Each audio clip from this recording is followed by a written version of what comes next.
मंगलमय मंगल करन बीत राग विज्ञान, नमो ताहि जाते भय अरहंता है महान।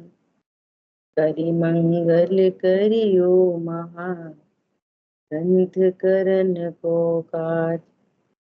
चाहते मिले समाज सब, पावे निज पद राज। नमो अरहंताणं, नमो सिद्धाणं, नमो आयर्याणं, नमो उवध्यायाणं, नमो लोये सवसाहुरम्।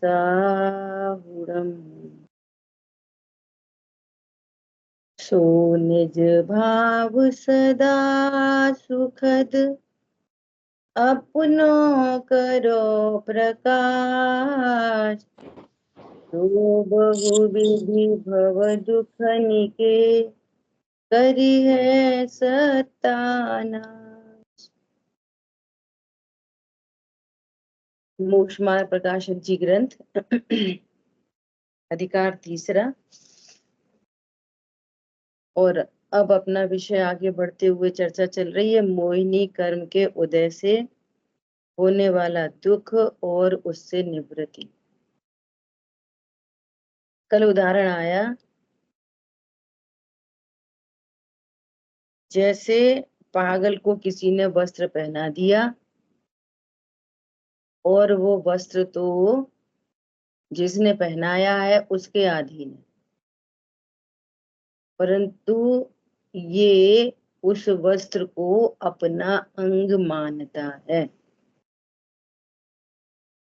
और चूंकि वो जो वस्त्र पहनाया है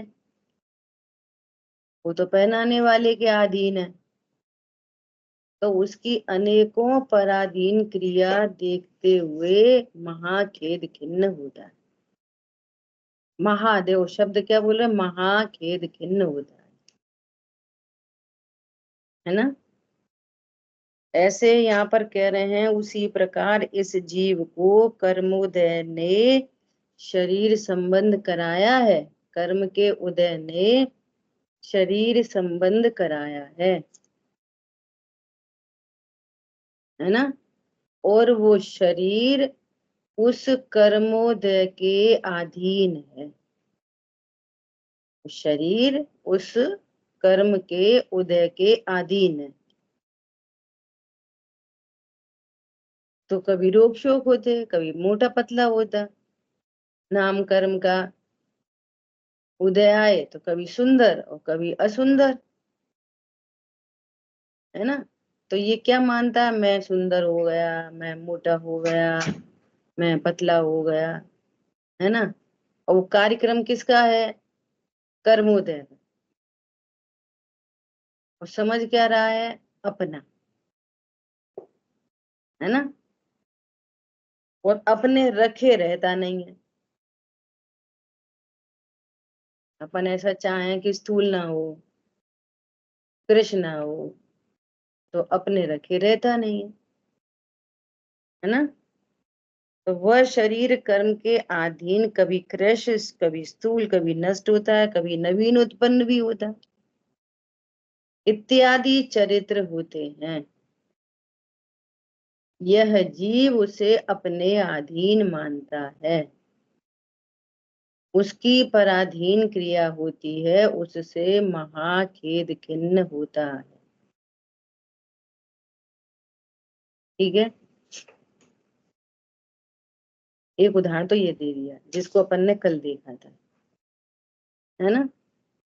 अब यहाँ पर वो लगाओ, क्या लगाओ, जो ऊपर इक्वेशन दी है, क्या,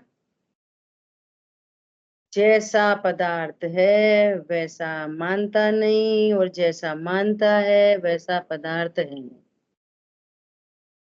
क्या मान रहा है, शरीर मेरा अंग है, तो शरीर तो तेरा अंग है नहीं। समझ आई बात। शरीर मेरे अनुसार परिणमित हो, तो तेरे अनुसार तो शरीर परिणमन करता नहीं। ये सब क्या है? ये मोह है, मोह। अगर बहुत शॉर्ट में मोह को परिभाषित करें तो स्व और पर दोनों में यहाँ जीव है, जीव की सत्ता को स्वीकार नहीं करना ही मोह है, अगर बहुत शॉर्ट से परिभाषित करें। क्या कहा? यहाँ जीव नामक वस्तु है ऐसा नहीं मानना ही मोह है, एकदम शॉर्टेस्ट। और इसको अगर अपन ब्रैकेट ओपन करेंगे तो सातों तत्व लगाएंगे। शरीर की क्रिया से धर्म मानना मोह है। शरीर की क्रिया जीव की क्रिया है, मैं जीव हूं। आशव से, परिणामों से, शुभ भावों से धर्म होगा, ये मोह है। तुमने संवर और आशव का भेद नहीं जाना। शुभ भावों से धर्म होगा, ये मोह है। शरीर की क्रिया मैं कर सकता हूं, ये मोह है। और सुनना ध्यान से, मैं कर्मों से बंधा हूं, ये मोह है। मुझे कर्म छुड़ाने हैं, ये मोह है। और सुनो ध्यान से, अभी मैं रागी हूं, ये मोह है। और मुझे वीतरागी होना है, ये मोह है। समझ में आ रही बात? तुम जीव तत्व हो कि रागी हो? तुम जीव तत्व हो कि तुम संवर बन जाओगे कभी? तुम जीव तत्व बने रहोगे कि कभी मोक्ष रूप परिणमित हो जाओगे? ये सब मोह है। और सुनो, मैं मात्र जानने वाला हूं, ये भी मोह है। ये मोह के सूक्ष्म अंश हैं जो छिपे रहते हैं और पता नहीं चलता, तो मोह पनपता रहता है। मोह का अंश भी नहीं हिलता, टस से मस नहीं होता।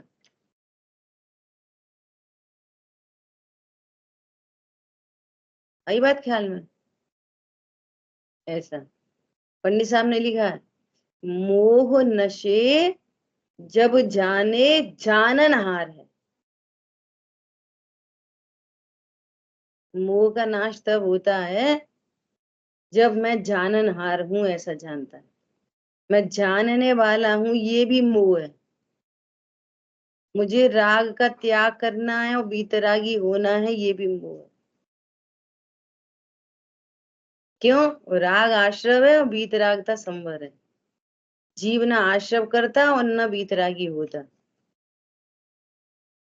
पॉइंट पकड़ में आ रहा है?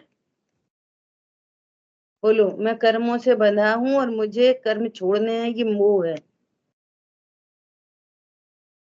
मैं परद्रव्यों से दुखी हूं, ये मोह है। मैं शरीर हूं, ये मोह है। हरी बात ख्याल में? ये मोह है। तो क्या बोल रहे हैं कि अभी तो शरीर की तरफ से एकदम स्थूल बात चल रही है। अभी आशा बंध संवर निरा मोह से भिन्न हूं, ये बात नहीं चल रही। अभी तो भी स्थूलता से बता रहे हैं। पॉइंट पकड़ में आ रहा है? यहाँ जो एग्जाम्पल कोड किया है वो एकदम स्थूल देह की तरफ से बात कर रहे हैं, है ना? यह जीव उसे अपने अधीन मानता है, उसकी पराधीन क्रिया होती है। तुम चाहते हो वैसी नहीं होती, इसलिए पराधीन कह रहे हैं। वास्तव में वो पराधीन नहीं है, वो उसकी स्वतंत्र क्रिया है। वो शरीर की अपनी खुद की स्वतंत्र क्रिया है। ठीक है? उससे महाखेद खिन्न होता है। शरीर, शरीर में और आघाती कर्मों में, स्पेशली नाम कर्म में और वेदनी में इनमें निमित्त नैमित्तिक संबंध है, तो उनसे होता है इनका परिणमन, वो निमित्त बनते हैं। तो वो शरीर की स्थिति भी वो कर्म के अधीन है, मेरे अधीन होती ही नहीं है। तो स्वरूप जान के प्रसन्न हो सकते हैं उन्हीं कंडीशन में। और मोह है तो महाखेद खिन्न होता है। महाखेद खिन्न क्यों हो रहा है? मोह है इसलिए महाखेद खिन्न हो रहा है। मोह ना हो तो खेद खिन्नता नहीं हो। अब इस खेद खिन्नता से निवृत्ति का उपाय, जैसी वस्तु है वैसी जान लो, वैसी मान लो, अन्यथा मत मानो। सिंपल। जैसी तुम अनादि से मान रहे थे उस मान्यता को छोड़ो, जैसे सर्वज्ञ भगवान बता रहे हैं वैसी मान्यता रखो अपनी। खत्म। ये निवृत्ति का उपाय है। ठीक है। इसको टेक्निकल भाषा में बोलेंगे कि सम्यक दर्शनादि निवृत्ति का उपाय है। ये टेक्निकल लैंग्वेज हो गई। और सरलता से बात करें तो, सरलता से यदि बात करें तो कि विपरीत मान रहे थे सो दुखी हो रहे थे, भगवान जैसा सत्य स्वरूप बता रहे हैं वैसे जान लो, मान लो, सुखी हो जाओगे। नहीं तो शरीर में बीमारी हो गई तो होने दो। ये सुनिश्चित है कि शरीर की बीमारी को तो हम आगे पीछे कम ज्यादा नहीं कर सकते, लेकिन मोह के त्याग से बीमारी के काल में प्रसन्न हो सकते हैं, ये गारंटी है। क्या बोला? क्योंकि वो तो उसके अधीन है, हमारे अधीन ही नहीं है कि हम शरीर बीमार नहीं हो, कि शरीर स्वस्थ रहे, कि शरीर सुंदर रहे, कि शरीर बूढ़ा नहीं हो, कि शरीर जल्दी जवान हो जाए, कि जल्दी हो जाए। क्या बोला? भाई जी ऐसा उदाहरण देते हैं कि बालक है, बालक, शरीर की बालक अवस्था है, ऐसा बोलो, शरीर की बालक अवस्था है। तो आपको ऐसे विकल्प रखते हो कि जल्दी मूछें आ जाए, कि जल्दी दाढ़ी आ जाए, कि जल्दी दांत आ जाए, कि जल्दी, ऐसा ऐसा रखते हो? क्यों क्यों नहीं करते? ऐसा मोह क्यों नहीं करते शरीर के बारे में? कि पता है, पता नहीं हो तो जैसा शरीर का स्वरूप है वैसा पता है कि अपने काल में दांत आते हैं, अपने काल में दाढ़ी आती है, अपने काल में मूछ आती है, सब अपने काल में होता है। तो परिणति निर्वार है, निश्चिंत है। नहीं तो देखना, हमारे घर में बेटा जन्मा, देखो उसके पिताजी की तो दाढ़ी है, मूछ है, इसकी तो है ही नहीं, कुछ गड़बड़ है, बहुत बड़ी गड़बड़ है। स्वरूप नहीं पता हो तो गड़बड़ है कि नहीं है? कोई गड़बड़ नहीं है, अपने काल में समय से होता है। ये शरीर का कार्यक्रम है, मेरा नहीं, जीव का नहीं। तो इस शरीर से भेद ज्ञान करा है। उदाहरण किसके लिए दिया था?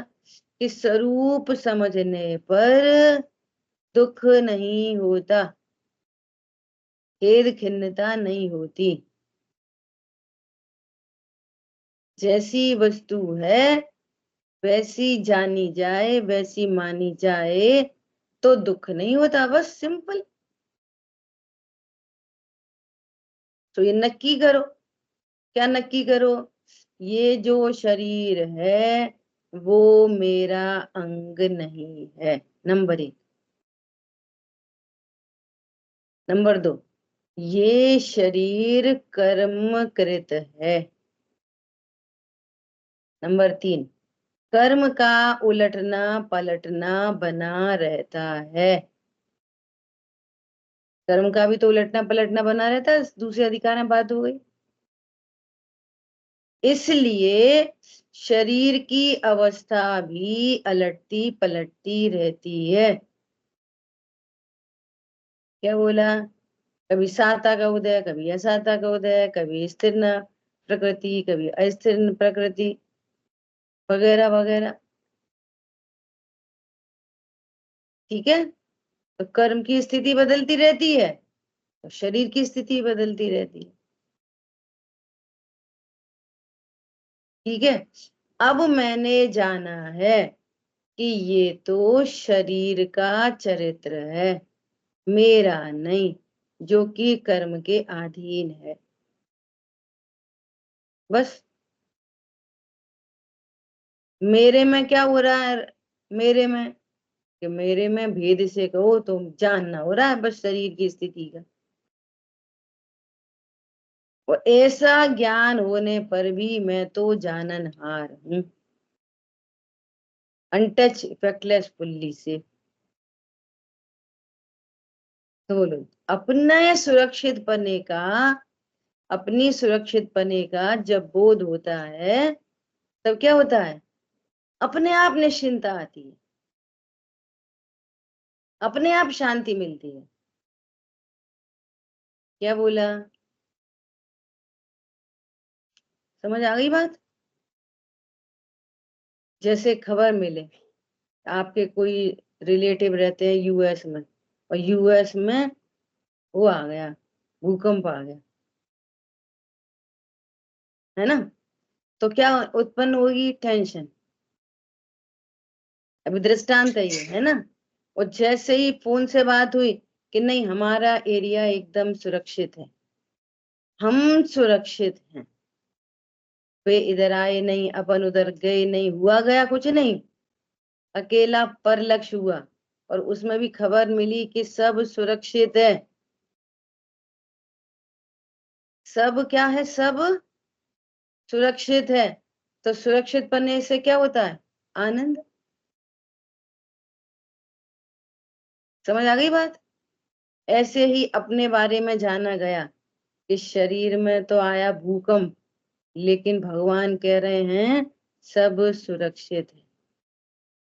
तुम्हारा सब सुरक्षित है, द्रव्य, गुण, पर्याय, सब सुरक्षित है। तो क्या होएगा अपने सुरक्षित बने का? आनंद। ख्याल में आई बात? और देह को मैं देखते रहोगे, अपना अन्य देखते, अपना अंग देखोगे, अपने अधीन करोगे, अपने कुछ करोगे, तो क्या होएगा? तब क्या होएगा? टेंशन। इतना सिंपल बात। ठीक है। अब दूसरा एग्जाम्पल दे रहे हैं संयोगों का।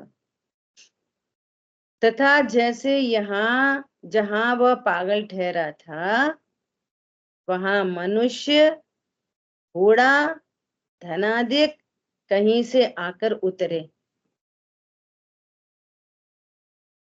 क्या बोला? क्या बोला? जहां वह पागल ठहरा था, वो खुद भी कहीं ठहरा था।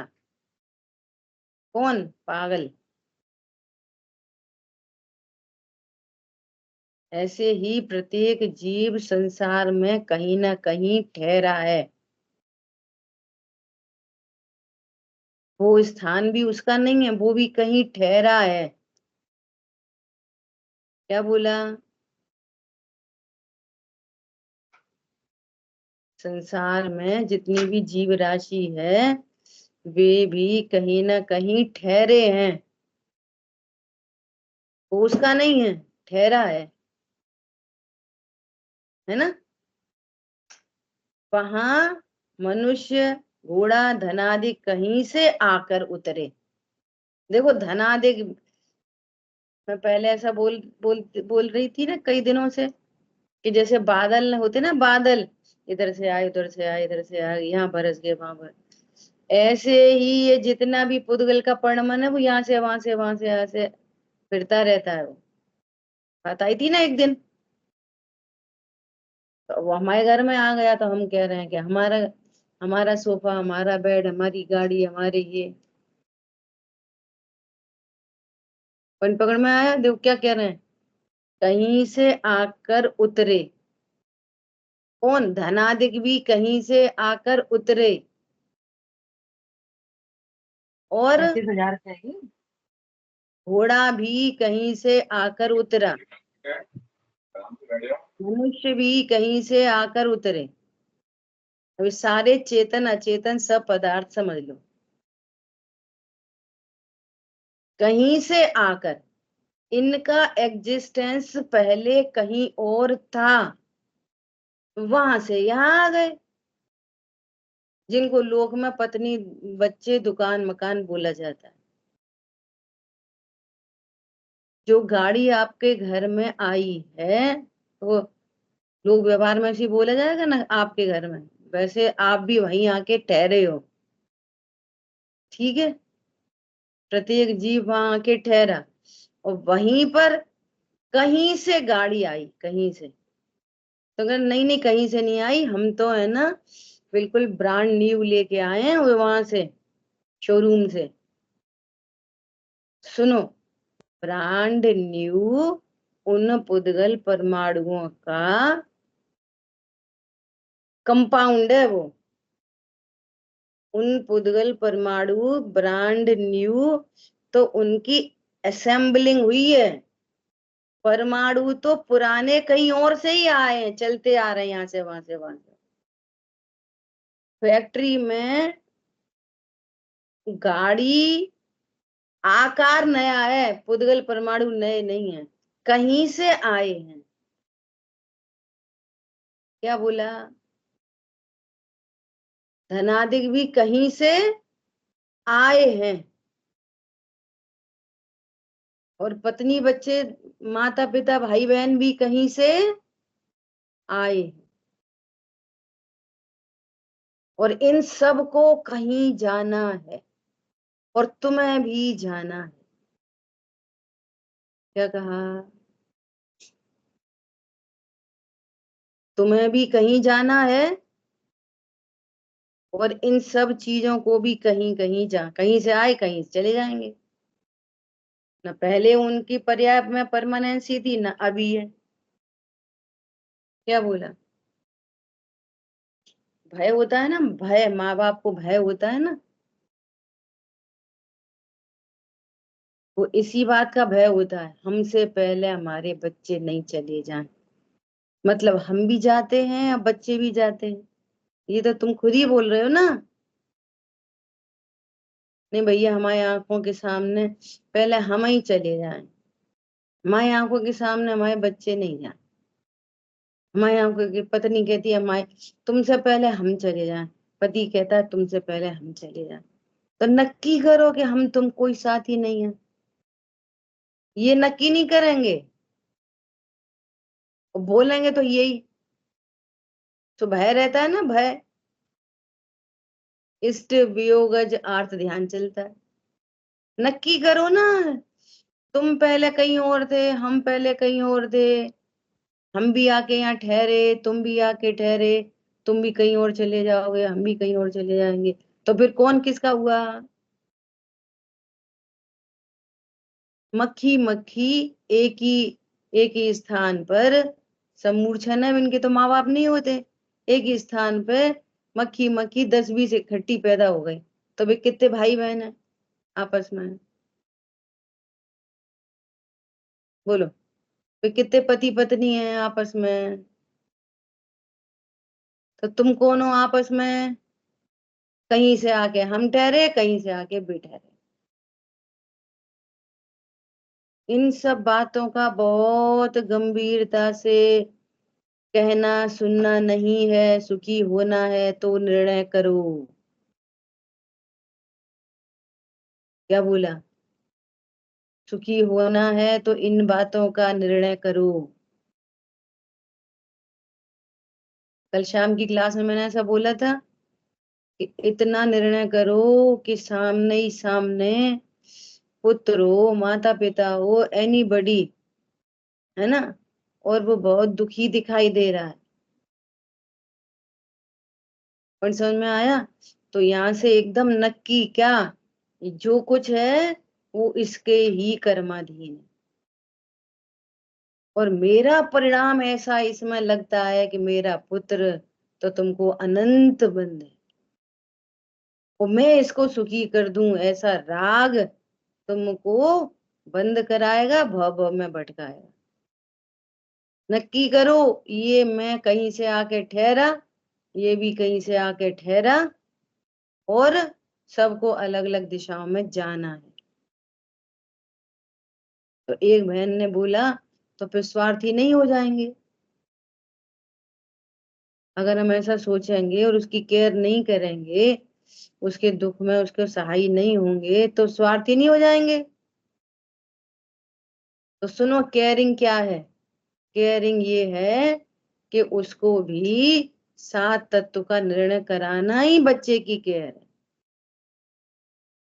क्या कहा? जिससे वो भी भव के दुखों से छूटे, ये केयर है साधर्मियों की आपस में। समझ में आ रही है? और अपने को भी भव समुद्र से बचाना अपनी केयर है। क्या बोला? ये केयर है। वो केयर नहीं है कि उसको अन्याय अनीति अवक्ष में पटक देना, ये केयर नहीं है। ये रोबे और रुलावे मोही, मरे और मरावे मोही, नरक जाए और नरक भेजे मोही। समझ में आ रही है? संत सांत्वना देते हैं, सच्ची सांत्वना। कल ऐसे ये घटना घटित होने पर मैंने कल 4-5 लाइनें लिखी। क्या? सलाह किससे लें? कोई समस्या है तो समाधान किससे लें? मोही किससे समाधान लेते हैं पता है? जो तुम्हारी कषायों का पोषण करे, उससे। जो हमसे ऐसी गलती होगी, हमने ऐसा कह दिया, कुछ नहीं, इतना तो चलता है, अरे कुछ नहीं, तो ये खुश हो गया क्या? यही व्यक्ति प्रामाणिक है, ये हमारा हितैषी है। तुम्हारी कषायों के अनुसार बोले ना, वो हितैषी है। और जो मोह को तोड़ने के लिए प्रहार करे, वो क्या है? ये इनसे तो बस यही बातें करवा लो स्वाध्याय की।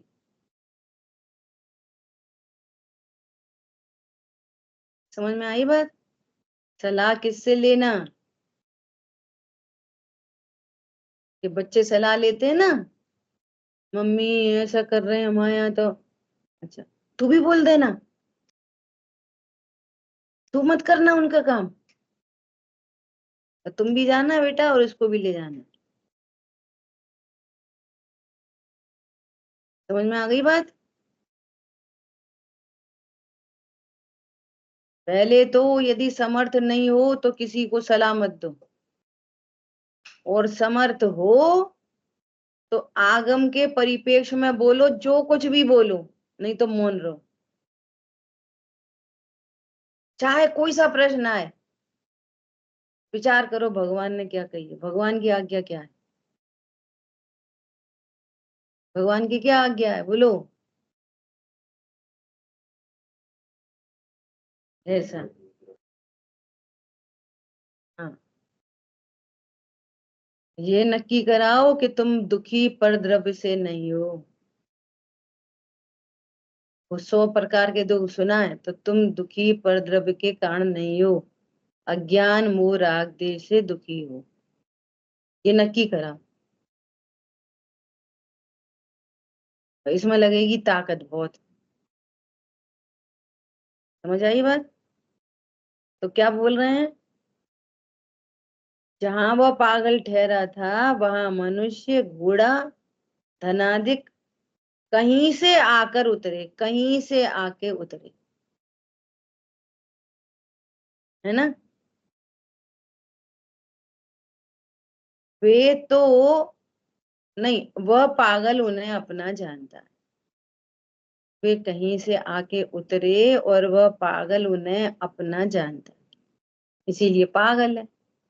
हम मिथ्या दृष्टि नहीं कह रहे, पागल बोल के समझा रहे।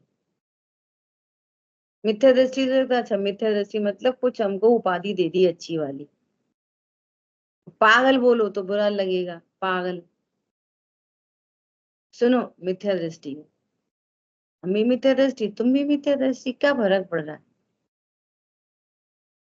जीव संसार में अनंत जीव मिथ्या दृष्टि। अरे सुनो, तुम पागल हो एकदम, तो थोड़ा सा खटकेगा। हम पागल हैं कोई? तो पागल बोल के समझा रहे हैं मिथ्यात्व को। पहले पागल बोला, पागल को किसी ने वस्त्र पहना दिए, और फिर यहाँ पर कह रहे हैं वही पागल कहीं ठहरा था। तो विचार करना कि तुम पागल हो कि नहीं।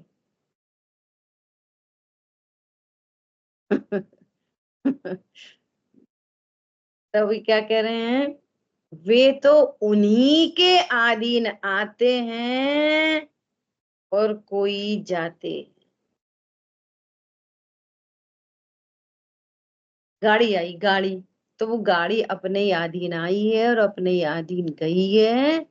घनिष्ठ निमित्त नैमित्तिक संबंध होते हैं। किसी कार्य के होने पर निमित्त नैमित्तिक संबंध पाए जाते हैं। जब गाड़ी आएगी तब जीव का भाव होगा, भावों से नहीं आई, वो अपने से आती जाती है।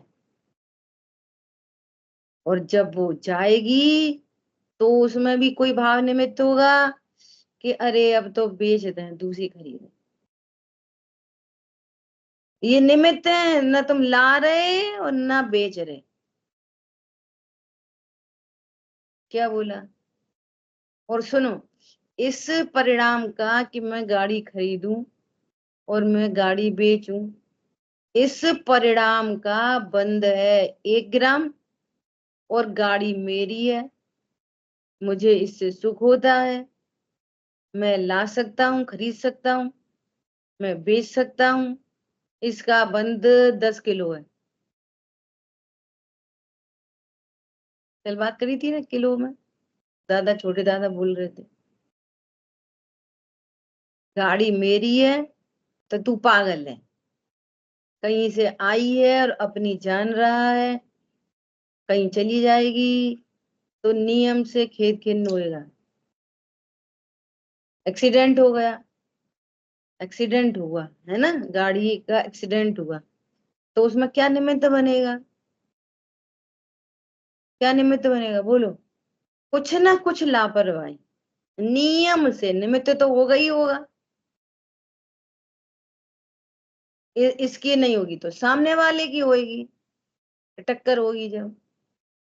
वो सब निमित्त है, और परिणमन उपादान उस गाड़ी का है। क्या बोला? उपादान किसका है? गाड़ी का। और देखो गजब की बात, ये इतने बड़े बड़े ड्राइवर जो गाड़ियां चलाते हैं, उन्हें मालूम है सब, मालूम नहीं है कि कब एक्सीलेटर देना, कब ब्रेक देना, कब स्पीड कम करना, कब तेज करना, कब राइट में मोड़ना, तो हॉर्न देना कि वो साइड देना, ये लाइट का वो क्या बोलते हैं उसको, लाइट ब्लिंक करनी है इंडिकेटर देना, पता नहीं है। तो भी एक्सीडेंट के काल में जानते हुए भी मिसिंग होएगी, क्योंकि वो निमित्त बनेगी।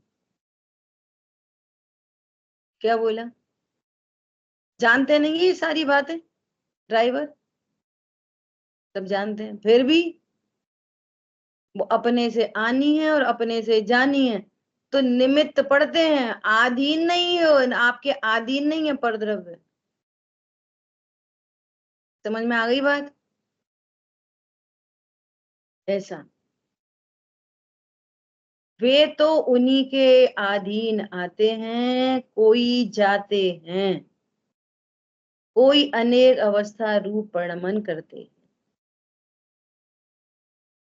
वह पागल उन्हें अपने अधीन मानता है, उनकी पराधीन क्रिया हो तब खेद खिन्न होता है। अपने को भाव आया कि गाड़ी आ जाए, और गाड़ी आ गई, तो खुश होता है, और गाड़ी एक्सीडेंट हो गया तो दुखी होता है। तो आना और एक्सीडेंट होना वो तो उसके अधीन है।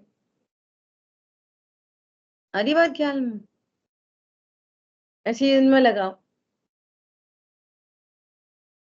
कि कोई संयोग बना है चेतन पदार्थ का, अब वो बीमार है, तो क्या करें? नहीं भैया, इनकी स्थिति तो अच्छी नहीं दिखाई दे रही है। ऐसा लग रहा है कि अब ये ज्यादा नहीं टिकेंगे। तो क्या करो भैया, घर में ही रखो, है ना, और यहीं पे इनको थोड़ा सा संबोधन करो इनका, सब काम घर में ही रहने दो। और मान लिया किसी को अभी जीवित रहना है 10 साल, तो और आपने डॉक्टर को नहीं दिखाया और घर में ही रोग लिया, और वो दुखी हुआ और मर गया, तो समझ में आ रही बात? बोलो। कराना था तो इलाज, और तुमने घर में ही रोग लिया और वो मर गया, तो कैसे नक्की करेंगे? नहीं प्रभु, वो उसी के अधीन है, तुम्हारे अधीन नहीं। उसका मरना जीना, डॉक्टर, दवाई, एलोपैथी, होम्योपैथी, कोई भी सिंपैथी, सब उसके ही अधीन है, तुम्हारे अधीन नहीं। उसको हॉस्पिटलाइज होने का अवस्था उसकी होनी होगी, तो जैसे गाड़ी में निमित्त पड़ रहे थे ना परिणाम, ऐसे यहाँ पे भी दूसरे के परिणाम निमित्त मात्र है, करता नहीं। कोई रोक नहीं सकता इच्छा से, और कोई हॉस्पिटलाइज करा नहीं सकता दूसरे को इच्छा से। अरे बात ख्याल में? अपन ने रोक लिया तो, और अपन ने भेज दिया तो, वो सब उसके अधीन है, और उसकी योग्यता के अनुसार परिणाम बनेंगे। तुम्हारे परिणाम से योग्यता नहीं आएगी, निमित्त से योग्यता नहीं आती, योग्यता के अकॉर्डिंग निमित्त होते हैं। समझ में आ रही बात?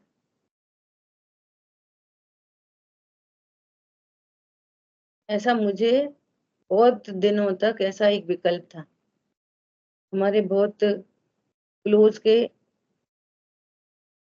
भाई हैं, चचेरे भाई बोलो, क्लोज क्या, वे बहुत ही बीमार हो गए, बहुत ही ज्यादा, और ऐसा लग रहा था कि अब भाई साहब बचेंगे नहीं। और बच्चों ने बहुत तो उनकी सेवा की, डॉक्टर को यहाँ वहां वो सब, उन्होंने तो पूरा फिजियोथेरेपी घर में ही ला दी। बड़ी बड़ी मशीनें मशीनें, पापा वहां नहीं जा सकेंगे, यहीं पे लाओ सब, खूब सेवा की। और ऐसा लग रहा था कि ये कर भले ही लें इतना, पर ये बचेंगे नहीं। और वे तो बच गए, उसके बाद तो 6-8 साल जिए वे। उन्होंने एक दिन खुद पूछा, बहन जी बताओ तुम्हें कैसा लग रहा था तब? ना, हमें तो ऐसे ही लग रहा था कि अब आप तो जाने वाले हो, नहीं बचोगे। मैं तो ऐसे ही लग रहा था। बोले आप वो, हमने पूछा आपको कैसा लग रहा था? हमें तो ऐसा लग रहा था कि बस आखिरी समय पर भी बचेंगे तो बचेंगे आयु कर्म से, नहीं बचेंगे तो नहीं बचेंगे। और आखिरी समय भी कोई सुनाता रहे। तो हमने उनसे बोला कि आयु कर्म का अभाव होने पर भी भाई साहब आप नहीं मरते, आयु कर्म पूरा होता आप थोड़ी मरते। तो एकदम से अलर्ट हो गए। और फिर बोलो, जीव का आखिरी समय कौन सा होता? मनुष्य पर्याय का आखिरी समय है। क्या बोला? आपका तो कोई अंतिम समय नहीं। तो बोले हाँ, बात तो सही है। पॉइंट पकड़ में आया? वे भी कहीं से आके ठहरे और अपन भी कहीं से आके ठहरे, उनका संयोग कब तक उनके अधीन, उनकी दवाई, डॉक्टर वॉक्टर, सब क्या उन्हीं के अधीन। हमने बहुत सेवा करी, तुमने कहाँ करी? उनके अधीन। हम तो फलाने फलाने डॉक्टर के पास ले गए, सबसे बड़े डॉक्टर के पास ले गए, हमें दिल्ली से डॉक्टर स्पेशल बुलवाया, तुमने कहाँ बुलवाया? उनके अधीन। आपके अधीन। उनका उपादान है, ये निमित्त बन रहा है। समझ में आई बात? इसलिए सारी चिंताओं से मुक्त होने की बात है यहाँ, स्व के बारे में, पर के बारे में। ठीक है। उनकी पर जब उनकी अपने अकॉर्डिंग क्रिया हो रही है तो उसको अच्छा अच्छा लग रहा है, और जिस समय अच्छा लग रहा है ना, उस समय वेद विज्ञान की तैयारी करें, तो खेद खिन्न नहीं हो। क्या कहा? जब सब अपने अनुकूल दिखाई दे रहे हैं, अपने अनुकूल परिणमन नहीं कर रहे, वे तो उनके अनुकूल परिणमन करते हैं। जब तुम्हें अपने अनुकूल परिणमन करते दिखाई दे रहे हैं, तब भेद ज्ञान की तैयारी कर लो।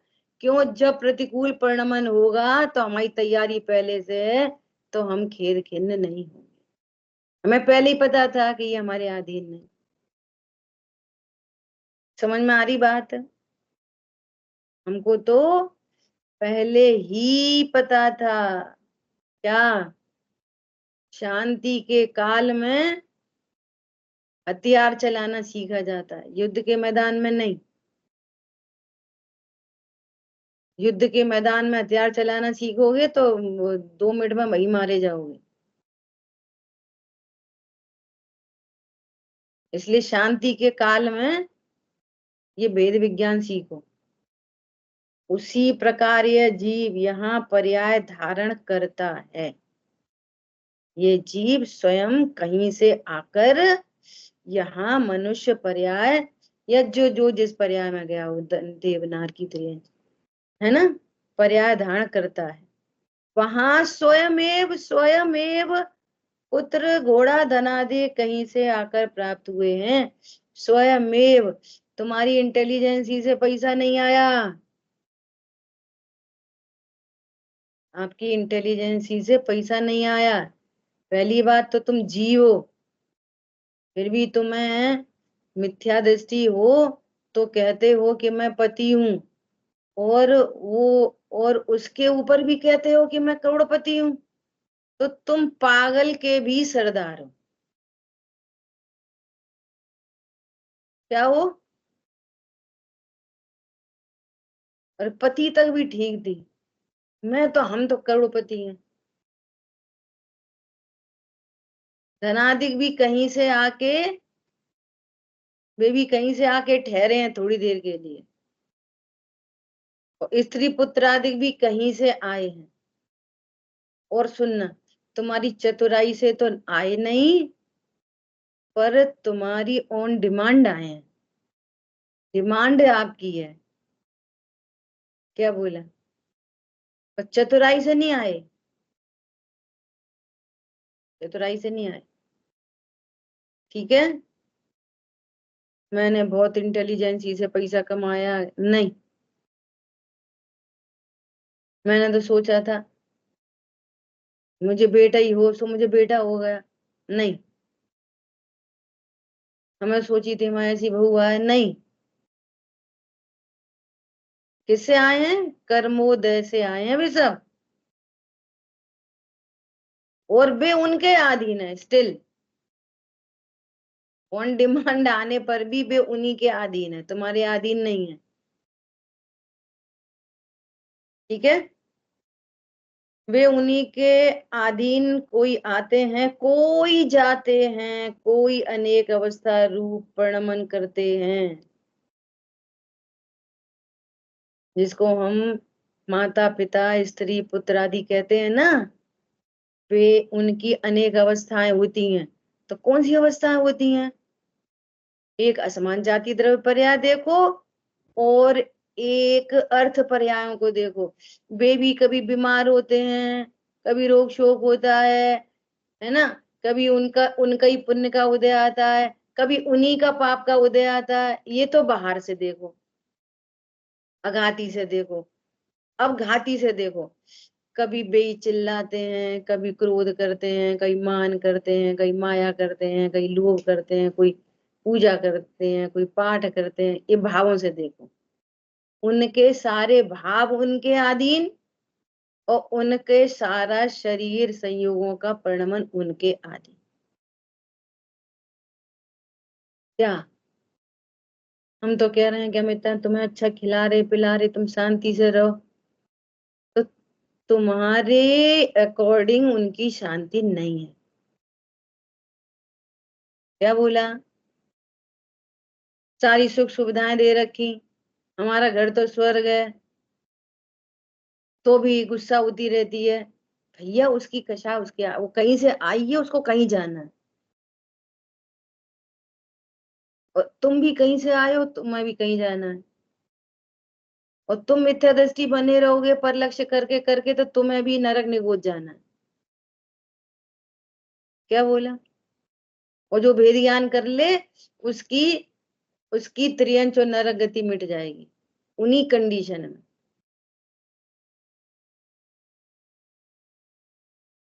कल भाई जी का एक प्रवचन सुना था, उन्होंने इतनी बढ़िया बात बोली थी। संगति, संगति, संगति मतलब क्या होती है, क्या किसे कहते हैं संगति? जिसके साथ रहता है वैसा ही जो विचार करने लग जाता है, वो संगति है।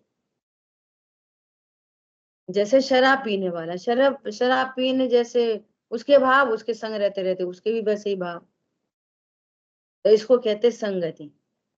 ऐसे ही जो भेद विज्ञानी के साथ रहता है, तो भेद उसके भी भाव ऐसे हो जाते हैं, वो भी तत्व ज्ञान करता है, तो ये संगति। ठीक है।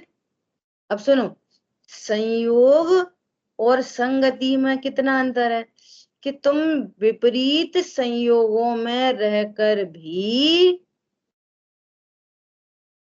देव शास्त्र गुरु की संगति कर सकते हो। ये क्या करता है?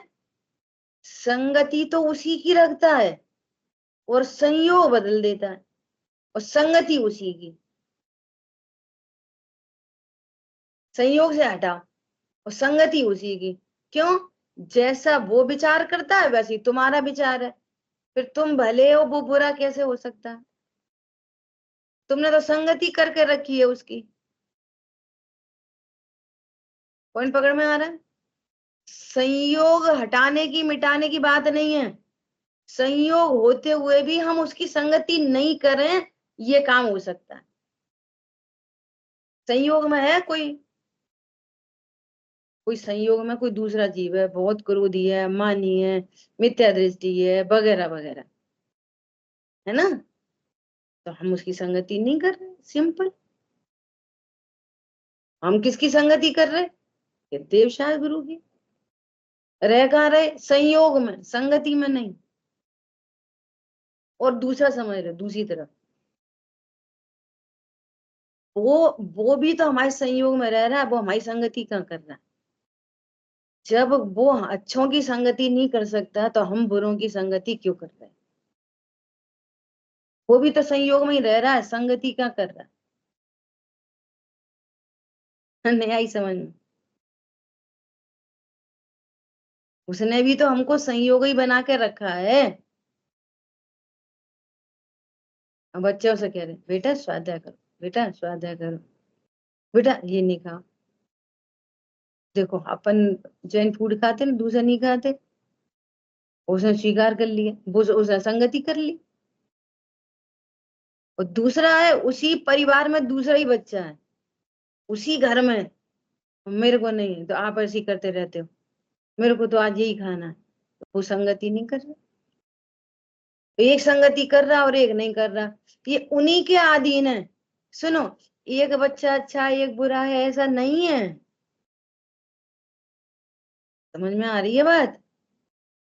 वो उसके अधीन है, आपके अकॉर्डिंग नहीं हो रहा तो तुम अच्छा बुरा कह रहे, इसका मतलब आपने ही अभी देव शास्त्र गुरु की संगति नहीं की। देव शास्त्र गुरु तो ये सिखा रहे कोई तुम्हारे अधीन नहीं है। तो आप, हम तो रोज समोसण में बैठते स्वाध्याय करते, तो वहां से निकल के क्या करते? संगति तो की नहीं, संयोग बनाया उन्हें बस। देव शास्त्र गुरु को क्या बनाया? संयोग, संगति नहीं बनाई। पॉइंट पकड़ में आ रहा है? आप संगति नहीं कर रहे खुद। इतनी गजब की बात है, बोलो। क्या कह रहे हैं, वे तो उन्हीं के अधीन आते जाते हैं। ओ कोई अनेक अवस्था रूप परिणमन करते हैं, अनेक अवस्था रूप। तो असमान जाति द्रव्य पर्याय से भी देखना, अघाती से और घाती से, दोनों से देखना। कोई कम ज्ञान वाला आया है, कोई ज्यादा ज्ञान वाला आया है, इसको तो फटाफट याद हो जाता। जिसको इतना पीटते हैं, समझाते हैं, पढ़ता ही नहीं, पढ़ता ही नहीं, वो उसकी अवस्था है, आपके अधीन नहीं। ज्ञान श्रद्धा चारित्र पूरे घाती कर्म लगाओ और अघाती कर्म लगाओ। ये बहुत शांत जीव आया है, उसके अधीन। ये बहुत जल्दी एक्साइटेड हो जाता है, उसके अधीन। समझ में आ रही बात? उपदेश किसको दे रहे हैं? हमको। हम इस बात को समझ जाए। ऐसा नहीं कि तुम समझो, तुम समझो मत समझो, हम समझ जाए।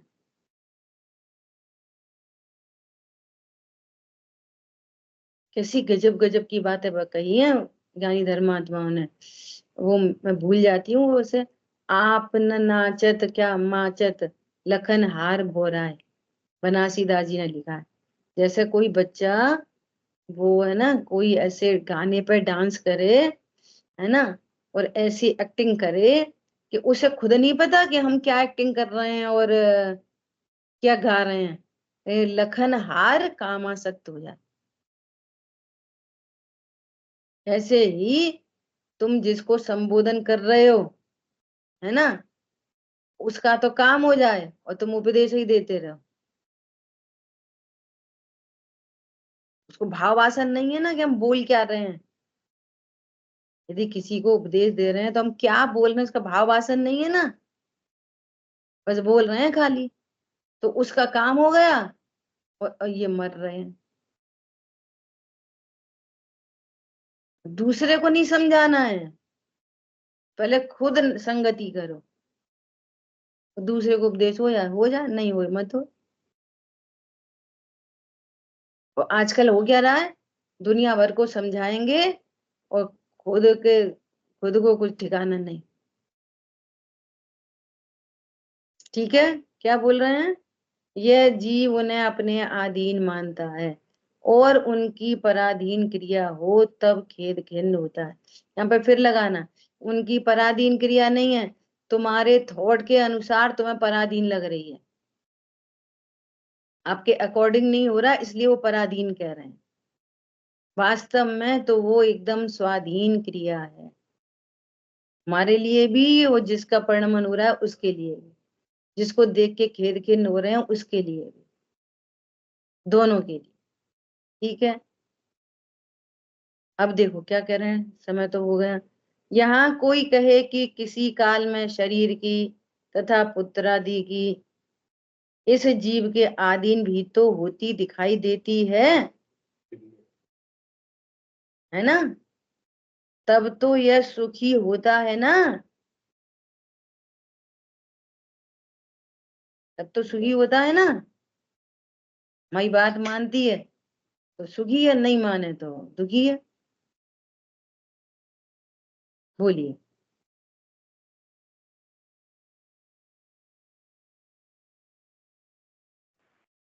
अनम्यूट करिए आप, हाँ, बोलो बोलो। आवाज आ रही है? आ रही है। ये ऊपर वाला जो पैराग्राफ पढ़ा था, उसमें ये चौथी लाइन थी, ये समझ नहीं आई, ये किसके लिए लिखा है। उसी प्रकार यह जीव जहाँ पर्याय धारण करता है, वहाँ स्वयं पुत्र थोड़ा बनाने का कहीं से आकर प्राप्त हो, ये रहे। यहाँ उसी प्रकार यह जीव जहाँ पर्याय धारण करता है, मतलब पहला वहाँ स्वयं पुत्र थोड़ा बनाने कहीं से आकर प्राप्त हुए, ये जीव है अपना जानता है। ये जीव ये क्या कहा गया है? अभी चर्चा चली ना पूरी, हाँ, कि जीव तो वही का वही है ना। मनुष्य गति की क्या परिभाषा है, ये जीव कहीं से मरकर कहीं से मरकर, ऐसा बोलेंगे ना, तो कहीं से आया है इस मनुष्य पर्याय में। मनुष्य पर्याय को धारण करता है, धारण करता है, स्वयं मनुष्य नहीं हो जाता, धारण करता है। जैसे कहते हैं ना मुकुट धारण करते हैं, तो मुकुट धारण किया तो मनुष्य थोड़ी मुकुट बन जाता है, धारण किया है बस। ऐसे ही ये मनुष्य शरीर धारण किया है, किसने? जीव ने, कहीं से आकर। पहले किसी पूर्व पर्याय में त्रियंच से आकर, देव से आकर, मनुष्य से आकर, नारकी से, नरक से आकर, है ना। गति की परिभाषा पढ़ना, ये परिभाषा है वहां पे। कहीं से मरकर और नवीन शरीर धारण करता है। मरकर मतलब पूर्व पर्याय को छोड़कर नई पर्याय को ग्रहण करता है। तो ये तो मनुष्य हो गया, ठीक है। और वो व्यंजन पर्याय, अर्थ पर्याय दोनों लगा लेना। फिर मनुष्य उचित ज्ञान श्रद्धा चारित्र और उस संबंधी शरीर। ऐसे मनुष्य से मरकर देवगति में गया, तो ये देवगति में भी लगाओ, देवगति को धारण करता है, तो देवगति संबंधी परिणाम और देवगति संबंधी शरीर। फिर वहां पर ये संयोग बनते हैं, विमान आदि में घोड़ा उड़ा तो होते नहीं है, धन वन तो होता नहीं है। वहां पे क्या होता है? वहां पे बड़े बड़े विमान है, रत्न है, देवांगना है, तो इनका संयोग बनता है। वे भी कहीं से आकर वहां ठहरे हैं,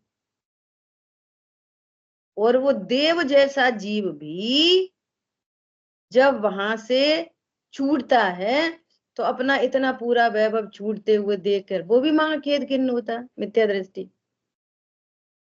क्योंकि वो पागल है, वो देव भी कौन है? पागल। देव कौन है? पागल। ऐसी नरक में लगाओ, ऐसी त्रियंच गति में लगाओ। और इसलिए अपन ने एक फनी सा एग्जाम्पल इसीलिए दिया कि मक्खी, उनके माता पिता तो होते नहीं, सब मूर्छन होती हैं। अब मान लिया 20-25 मक्खी एक जगह इकट्ठी पैदा हो गई, तो सब भिन्न भिन्न आई थी, एक जगह का कर्म बांधा था, इकट्ठे उत्पन्न हो गए वहां पे। तो अब कौन किन का भाई, किन की बहन? रक्षाबंधन पे कौन राखी बांधेगी? बोलो, कौन किसकी पत्नी, कौन किसका पति? कोई नहीं, न्यारे न्यारे। वे तो पैदा हुई, वो उड़ गई अलग अलग अलग अलग अलग। क्या बोला? समझ में आ रही बात? ऐसा तो यहाँ पर भी जो भी संयोग हैं, देखो, जो होता हुआ संयोग दिखता है ना, अपने ज्ञान का विषय जो बनता है, वहां तो बोलता है मैंने किया, है ना।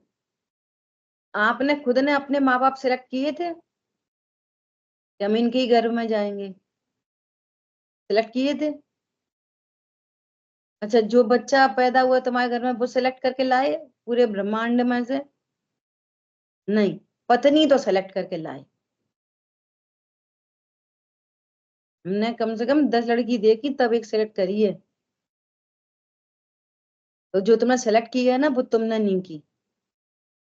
जो जो पुत्री सेलेक्ट नहीं की ना, वैसे ही वो भी सेलेक्ट नहीं की। ये बात नीचे आ रही है अब। कभी तो अपने जैसे दिखाई देते हैं, कभी तो अपने अधीन दिखाई देते हैं, हम अपनी मर्जी से लेके आए पत्नी को। भैया, तू ना पत्नी लाया, ना बच्चे लाया, ना माँ बाप लाया। अब जो अपनी प्रोसेस होते हुए दिखता है ना, उसका तो अहंकार करता है। और जो अपनी जंग अपनी चलती नहीं, नहीं वे तो अपने आप आते और पत्नी सेलेक्ट करके लाते। समझ में आ रही बात? आपका ट्रांसफर हो गया, ट्रांसफर हो गया, J&K में ट्रांसफर हो गया, तो वो घर तुम लेके आए J&K में, जो गवर्नमेंट से क्वार्टर मिलते हैं, वो तुम लाए? नहीं। और जिस घर में को बनाया, तुम्हारी प्रोसेस, आंखों से जो प्रोसेस होके निकल रही है, वो तुमने बनाया कि हाँ? ये किसने बनाया? हमने। गवर्नमेंट वाला क्वार्टर किसने बना? उस वहां पे भी तो ठहरे थे जाके, 3 साल रहे वहां पे, वो किसका है? वो किसने बनाया? कि वो हमने नहीं। और ये किसने बनाया? ये हमने। वो भी कर्माधीन है और ये भी कर्माधीन आया है। कहीं से बेग पुद्गल परमाणु हुआ है। किसी ने गिफ्ट दे दी, आपने कोई मूषा प्रकाशक जी का पेपर दिया, तो संस्था की तरफ से आपको 1 लाख रुपए मिले। तो वे 1 लाख रुपए कैसे कमाए? कि वे मिले। और अभी सैलरी आई, वो हमने कमाई नहीं। वो भी मिले, ये भी मिले। क्या बोला? वो भी मिले, ये भी मिले। ये स्त्री पुत्र आदि मिले और वे भी पत्नी बच्चे भी मिले। समझ में आ रही है बात? कोई सेलेक्ट करके नहीं आ रहा, सब मिलते हैं, संयोग। ठीक है। शेष चर्चा बहुत विचार करना, बहुत गंभीरता से। मंगल में मंगल करन, अरे सॉरी, जय चिन्ह वाणी के ज्ञान से सुझे लोकालो, सुवाणी मस्तक नम सदा देती हूँ। बोलिए द्वाशांग मई जिनवाणी माता की जय। जय जनेन्द्र सभी।